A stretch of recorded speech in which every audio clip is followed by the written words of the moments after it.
Welcome back. It's not shining outside, but hello, it's a fun day. Let's talk about some acids and bases again. Go back to my notes. All right. So we ended the last one talking about pH, pOH, and then how to convert back and forth between them. Now, let's see what that means as far as strong acids and weak acids. Now, we learned before that there are only 6 strong acids by definition, and there's only 6 strong bases by definition. Anything else is considered weak. The bases means Arrhenius, which means there's a hydroxide. All right, strong acids and strong bases. We don't have to write equilibrium for those things because they ionize or they dissociate 100%. And I'm going to jump over to the whiteboard.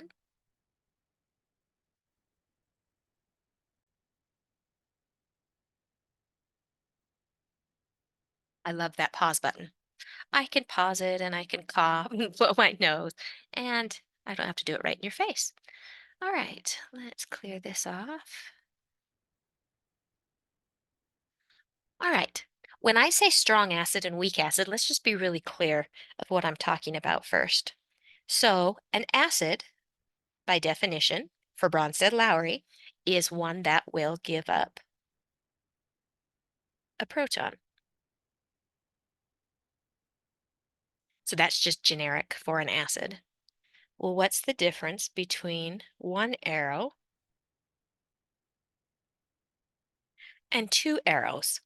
If it's in equilibrium, that means it's weak because it's less than 100%. If there's only one, this is strong because it is pretty much 100% ionized. All right, so anytime you have a weak acid, you have to put the equilibrium arrow and deal with equilibrium equations and equilibrium constants.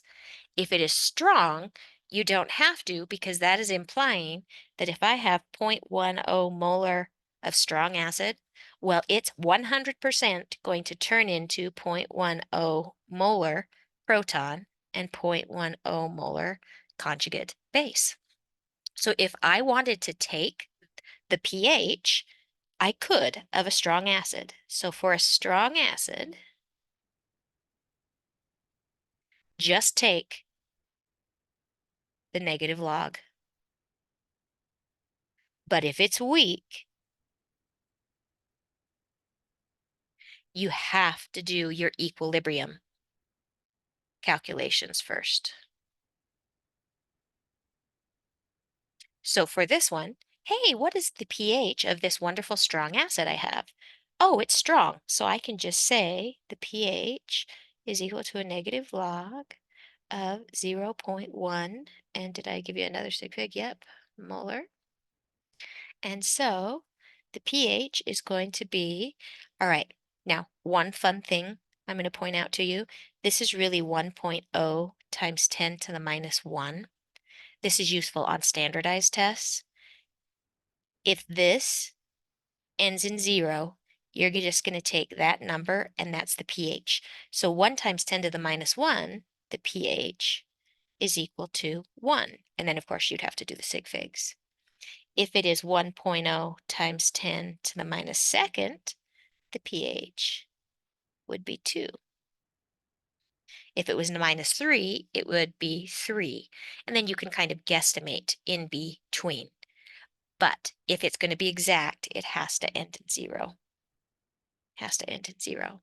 So for this one, we are going to end up with a pH of 1, and there's 2 total, so I get 2 behind. So this has a pH of 1. All right, strong acids, they ionize 100%, so if you want their pH, just take the negative log. Weak acids do not ionize 100%, and so you have to do your equilibrium equation and figure out what the equilibrium proton concentration is before you can take the negative log. And it's going to go the same for the bases. All right, now I'm going to use the Arrhenius definition. So sodium hydroxide, solid, dissolving in water, is going to make sodium ion plus hydroxide. Remember, this is called the dissociation equation. If it's strong, it's 100%.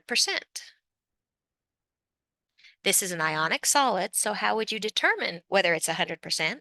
You would go to the solubility rules, and all sodiums are solid, so forth and so on. If it is not, okay, so this one's strong. If it is not, let's say zinc hydroxide.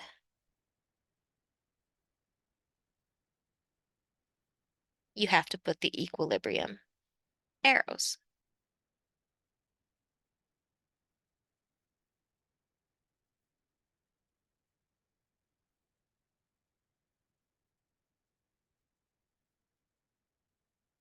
If it's strong, if this is 0.1 molar, then it dissociates 100%. I put too many sig figs right there.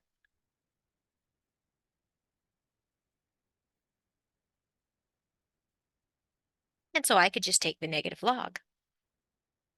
So the POH would be the negative log of, and again, this is 1.0 times 10 to the minus 1. So it's going to be 1.00. Wait a second, that can't be the same as before. No, this is the POH. So the pH is 14 minus that, which is 13. All right, so if it's strong, just like with the acids, you can just take the negative log of it. If it is weak, though, you have to use the equilibrium calculations before you can take the negative log. Oh, well, that begs the question. I said there were 6. Here's the list again. For your acids,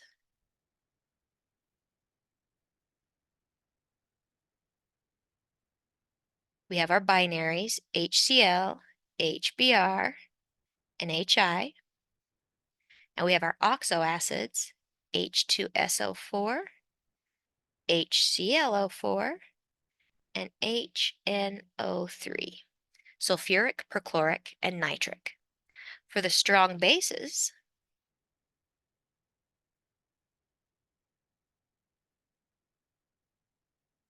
we have sodium hydroxide, lithium hydroxide, and potassium hydroxide. Take a jog over, and we have calcium hydroxide, we have barium hydroxide, and strontium hydroxide. Notice those are Arrhenius bases. So there's 6 strong acids, and there are 6 strong bases. Just a little note. Those 3 we have seen in lab, they don't really dissociate 100%. But remember, we have to use that cutoff line, and that cutoff line says those are your 6 strongies. I'm going to jump over to the reference sheets, the periodic table, just so that you could see, using the periodic table, where to get these. All right, so your reference sheets.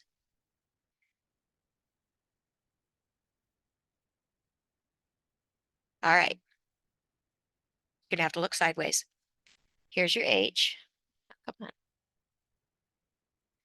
Here's your H. And you're gonna go chlorine, bromine, and iodine. Avoid fluorine like the plague. So those are your binaries. And then with your oxygen, your oxo acids, you're going to take nitrogen, sulfur, and chlorine. Phosphoric didn't quite make the cut. It's very strong, but it didn't quite make the cut. So find your H on the periodic table and avoid fluorine like the plague. So HCl, HBr, HI, and H and O, your oxo acids. kind of circle around your oxygen. So it's nitrogen, sulfur, and chlorine. So those are your strong acids. If we're on the other side of the periodic table, find the three alkali metals. So you've lithium hydroxide, sodium hydroxide, potassium hydroxide. Take a jog and go three down again. Hey, come on. Calcium hydroxide, strontium hydroxide, and barium hydroxide. So that's just one way to kind of look at the periodic table. Now I can't get it to go back to my regular view here. That's probably making you sick, going back and forth like that. All right, so those are your six strong acids and those are your six strong bases. Those are the only ones you can just take the negative log of if I give you a concentration, okay? So no equilibrium expression is required. Can you predict whether it would be strong or weak based on its structure? Now, keep in mind, there are only six strong acids and six strong bases, but could you kind of do a comparison from the periodic table or just from the structure? And the answer is yes. So the molecular structure and acidity means how easily it loses a proton. All right, the more polar the bond, okay, the more acidic it is because the strength of the bond, if it's weaker, it can lose that proton more. And I'm going to go over these. So it increases from left to right on the periodic table and it increases from top to bottom. Go back to the whiteboard.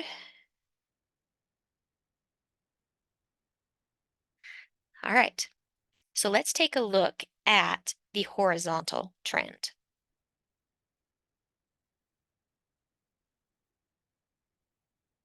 And yes, this sounds familiar. I'm going back to effective nuclear charge. I'm just applying it to acids. All right, what is an acid? An acid is a proton donor. Well, how is it going to be a donor? Because it's going to have a weak bond to hydrogen.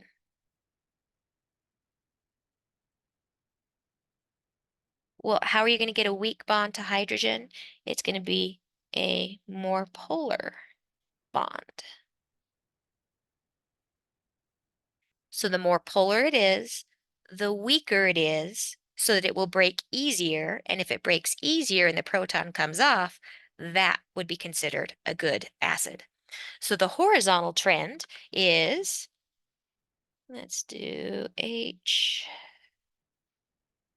and back up. I'm going to throw carbon in there. So I've got carbon, got nitrogen, oxygen, and fluorine.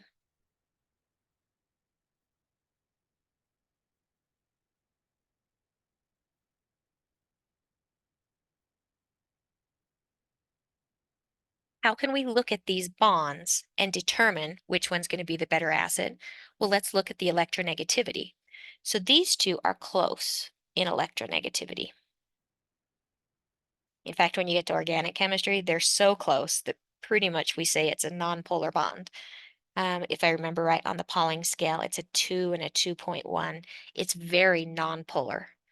A very nonpolar bond means it's a stronger bond, which means it's harder to break, which means the hydrogen doesn't want to come off. Okay, the NH bond is more polar.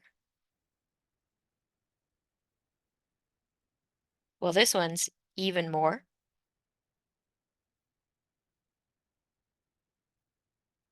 And this one's way polar. If that's true for polarity, what is that doing for the strength of the bond?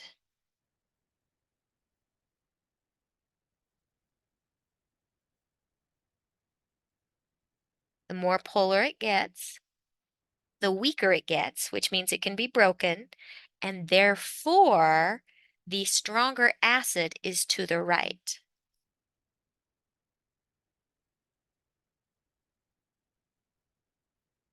Notice I didn't say strong acid. Okay, I'm just doing a comparison.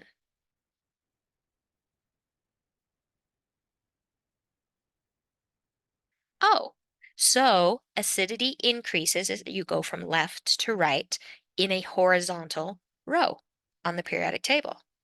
Yes, I like it. What about your vertical trend?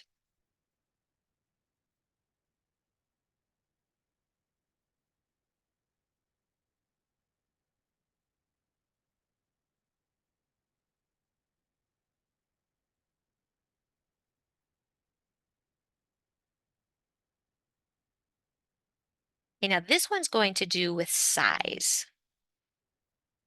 So I'm not going to look at the polarity of the bond. I'm actually going to look at literally how far it is from the nucleus. So we're going to go HF, HCl, HBr, and HI. Now, as you go down the periodic table, you're increasing shells.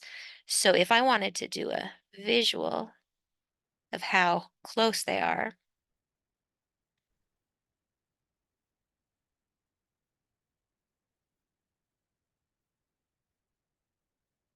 now remember, if you want the hydrogen to ionize, we need a weaker bond.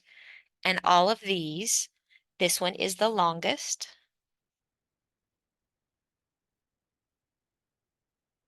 So therefore, it is the weakest or the easiest to break. Therefore, that is the stronger acid.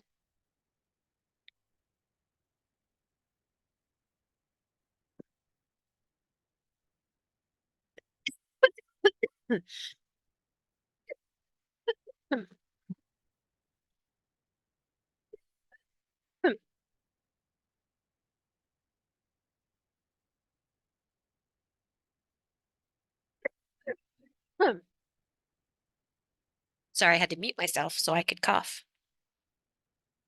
All right, so that's the vertical trend.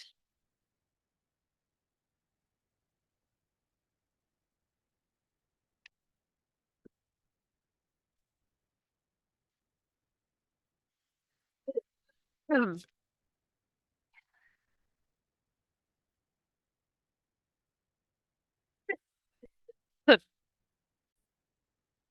All right, sorry, I had to pause again. Obviously, I have a little coughing fit there.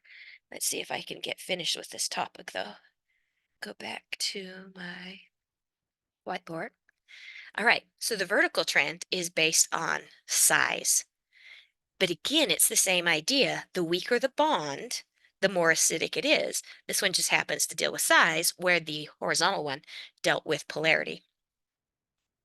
All right, so we know on the periodic table, acidity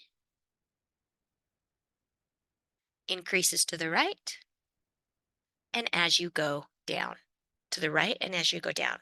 So if you're looking at the periodic table, you can do, a pretty good comparison, a ballpark, remembering that fluorine is the most electronegative.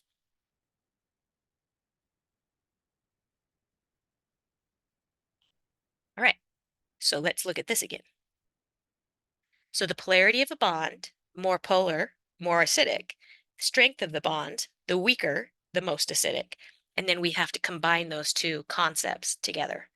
And we just saw that it increases from left to right on the periodic table. Okay, so that's the horizontal trend. And it increases from top to bottom on the periodic table. That's the vertical trend. So this one is polarity. This one is size. And then we need to look at the oxo acids. Need to look at those oxo acids, but I'm going to look at those in a different video. Let me make a, no, you know what? No, I won't. I'll just finish up here. All right. What about your oxo acids? Your oxo acids,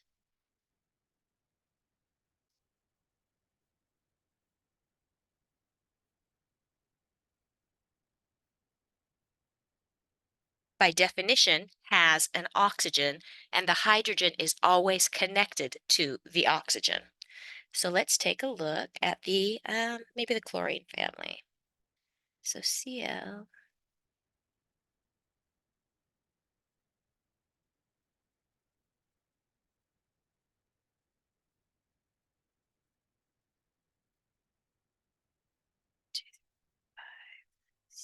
7,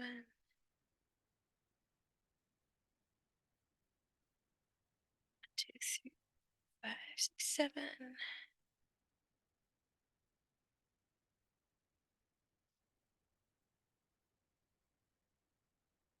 All right, there are very quickly the Lewis structures of my chlorine family. Okay, if you'll notice, first off, all of them are connected to an oxygen, which is then connected to a chlorine. So I haven't found a difference yet. So we're going to do something called induction.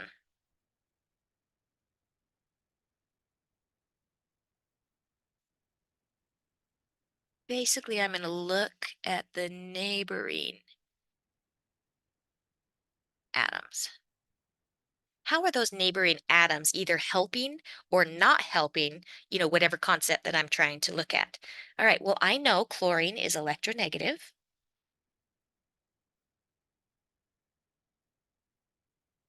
And so it is pulling this direction. And that's a good thing because the more it pulls, the more polar that bond is. But this one has three oxygens. This one has two oxygens pulling.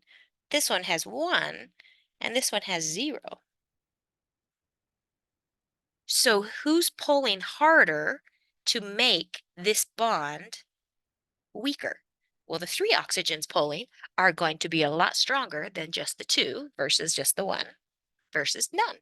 So in oxo acids, the acidity increases with the number of oxygens because of induction, because it is pulling. All right, you have to have the same element though. Okay, the only difference is the number of oxygens. Well, what if they're not the same?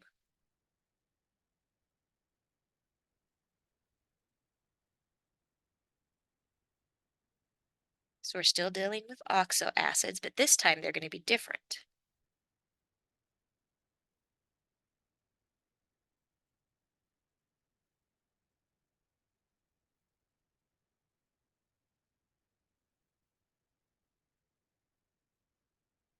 All right, this is still the same. It's still an oxygen hydrogen, but this bond is actually different. So my first point of difference when I'm dealing with my induction isn't the number of oxygens. It's literally which of those two halogens is pulling harder. And this one is more electronegative.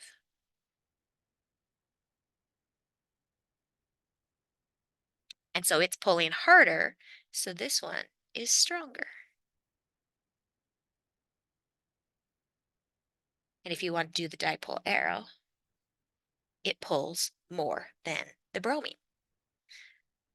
All right, this is not the same as when I was doing the binaries. Okay, this isn't a size thing. This is literally the chlorine is pulling harder than the bromine. And we knew that because perchloric acid is actually one of the six strongies, where perbromic is not. All right, can I switch both at the same time? No. Okay, so if I have three oxygens here, I'd have to have three there. Other words, it would get kind of iffy. It would get iffy. We could take a guess at it, but try to compare apples to apples. So let's do one more. Let's do HiO3 versus HClO3. All right, you do have to recognize this is an oxo acid, so that hydrogen is actually connected to one of the oxygens. Who knew all those Lewis structures were going to come back to haunt us?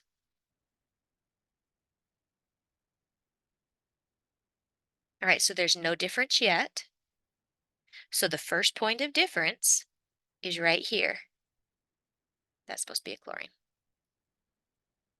All right, I need the weakest bond. The weakest bond to that hydrogen is the most acidic, and the weakest one is the most polar, and the most polar is the one that's getting pulled on the most, and the chlorine is more electronegative. And so this one is more acidic.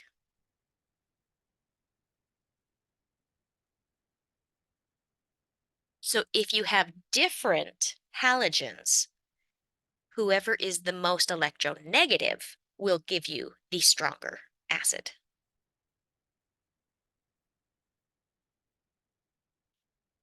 All right, so it increases with electronegativity in the oxoacids or the number of oxygens. Remember, this one has the same halogen.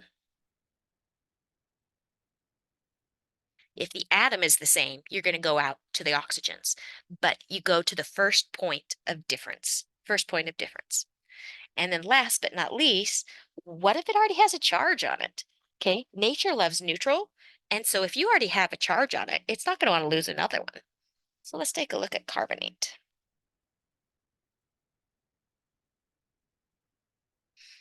All right, so there's carbonate. So if I lose one,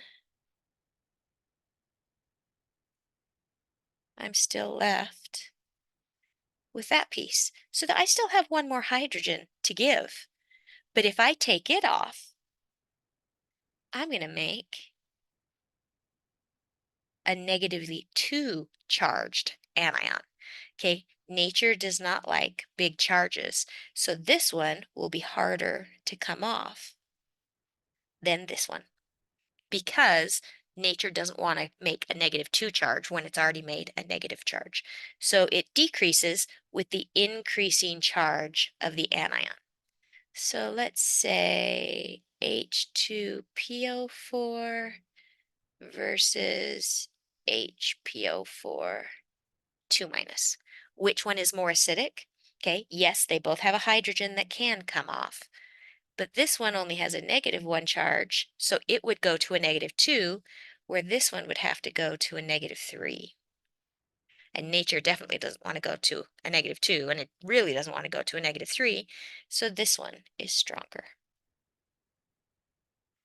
And so that is the way that you would look at it from basically structure perspective. And then there's your list of your acids and your bases and their equations. Let me take a little peek. Yep. All right.